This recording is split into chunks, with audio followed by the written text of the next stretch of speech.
I don't know about you, but I find it really refreshing that I can just sit here and actually follow a melody line to a piece of music. That was written by David Rinda of Fesliyan Studios. David Fesliyan has a studio and he has the most wonderfully talented people with him writing these great songs that you can actually listen to. Thank you, David, and thank you for listening. Thank you for being here. That song sort of is indicative of why I've created Sunday Stories for you. I don't know if you're old enough to remember being a kid and being at the Sunday dinner table. And after the meal was served, whatever guests were there, relatives, friends, whatever, they all start telling stories. And as a little girl, I would sit there while they drank their coffee and ate their dessert. And they talk about what happened yesterday or the day before during the week. And then that would remind somebody of something else. And then off they were running. They were going to tell stories for hours. And I loved listening to them. I think, what a shame today that families don't much do that anymore, do they? So I decided that I would just sort of have a pretend Sunday dinner with you. And I'll tell some stories. I actually did have, don't leave me here when I say this, but I actually did have a UFO encounter. And I'll tell you about that on Sunday Stories. But it doesn't matter if you believe it or not. It's the truth. But I'm not trying to convince you of anything. I'm just sharing a story, sharing something that happened. Then my friend Diane and I, we started talking about this. And that reminded us of ghost stories. So she and I did something about that. And another friend, Jack, we started talking about angelic encounters. And so we did a podcast about that. But we pretend that you're here with us, that we're around this dinner table.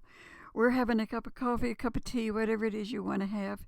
And we're just sharing stories with you. There are other kinds of stories. I write mysteries.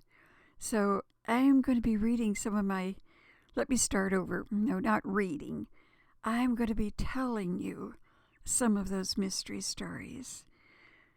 Also, my son died, and I decided to share with you that journey from grief to healing to, I hope, eventually helping.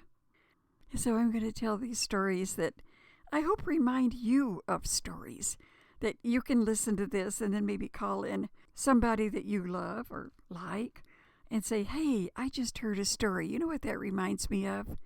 And then you guys are telling stories. I love to eat, but I don't like to cook. And I sure don't like to take the time to clean up in the kitchen. So I wrote a cookbook. And it was a cookbook primarily for writers or other people in my position that like to eat, don't like to cook, don't like to clean up. So I wrote this book, and I swear to Pete, it hasn't sold. I bet it hasn't sold 2 copies. But they're good recipes, doggone it. So I'm going to be sharing some of those with you as well. And I call that little series, So Now You're Cooking.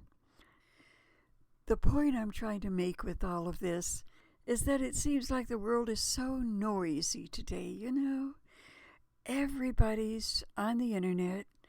Everybody's telling us their political opinions, and then they argue with each other. And it just seems like there's so much information, so much confusion. I just want to create a quiet place for us. And I really look forward to you coming by on Sundays or Monday, Tuesday, Wednesday, Thursday, Friday, Saturday.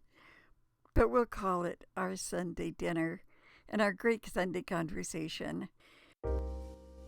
I want to thank David Rinda again for Smoky Lounge. Really beautiful, David. And thank you, Fesliyan Studios, again. You know, I look forward to this. I'm going to look forward to it every Sunday when you're going to be my favorite dinner guest. Thanks for being here, and I'll see you next time.